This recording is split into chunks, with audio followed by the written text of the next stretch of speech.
Tiger and you're watching Saturdays with Harper, and today we are going to talk a bit about cooking with our children, with our toddlers. What are the benefits to having our kids in the kitchen? It sounds not fun. It doesn't sound fun at all, but it actually can be a really fun experience. It helps you out.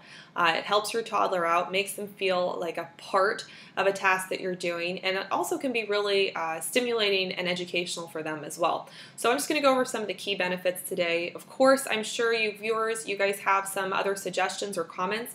If you do have any comments, please be sure to leave these comments on the videos. You can leave them on any of our social media pages, and we'll make sure to mention it on one of our next videos as well. Okay, so we'll dive right into it. What's the first benefit to having your child help you out in the kitchen?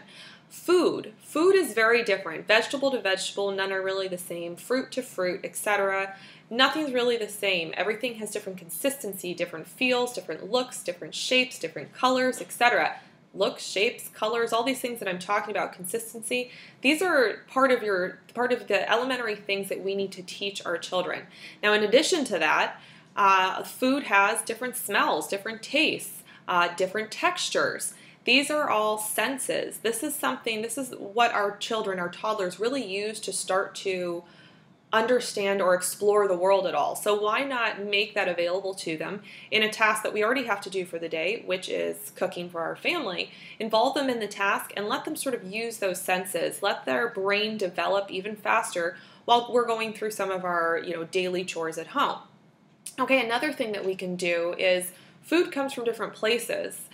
Whether it's grown in the ground or in a tree, in a tropical environment or in a colder environment, the places that food grows geographically, this is something that we can start teaching our kids too. Start to help them understand where different places are in the world, and maybe even take out a globe so you can show them, where your cherries are from, maybe in North America, where some of your fruits come from, maybe down south.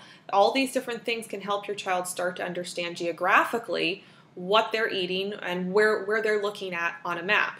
Very, very helpful when they get to the school age. They'll have kind of a one-up on everybody else if you've been doing these kinds of tasks and activities with them at home.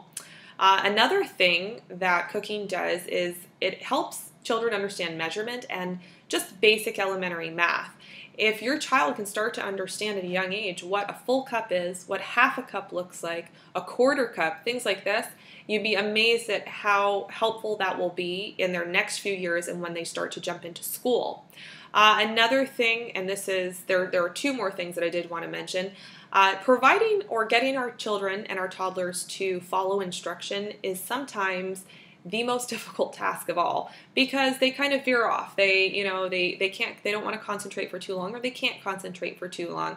This is sort of a task that aids the mind, that helps the mind in understanding how to follow instruction. Because to get through a recipe or to get your food tasting the way it's supposed to be, you have to follow that recipe. You have to follow instruction. So not only is this going to help their brain sort of understand and start to develop a reason for instruction, it'll also help them in other daily tasks that you give them, like if you instruct them to clean up their room, or if you instruct them to put the markers away, something like this. They'll start to understand that to get a result, there has to be instruction, and they have to follow that instruction. Okay, so the last thing that I wanted to mention, we are running out of time, but the last thing I wanted to mention, and this is the best part of all, is cooking teaches children patience. Patience is not something that a lot of toddlers have, or they don't have much of. But in cooking, you have to be patient, whether you're waiting for the cake or the bread to rise, or you're waiting for the rice to cook, that's the tough one for me. In all different types of cooking, you do have to be patient to get the best result, to get the result that you want. You have to be patient with your time. And this will help your toddler or your children start to understand how to be patient with their own time. Now guys, of course, if you're watching this video on Facebook or YouTube, I'd ask that you also check out our video blogs on bowtiger.com. And as always, we will see you next week. Thanks, Bow Tiger family. Have a great week.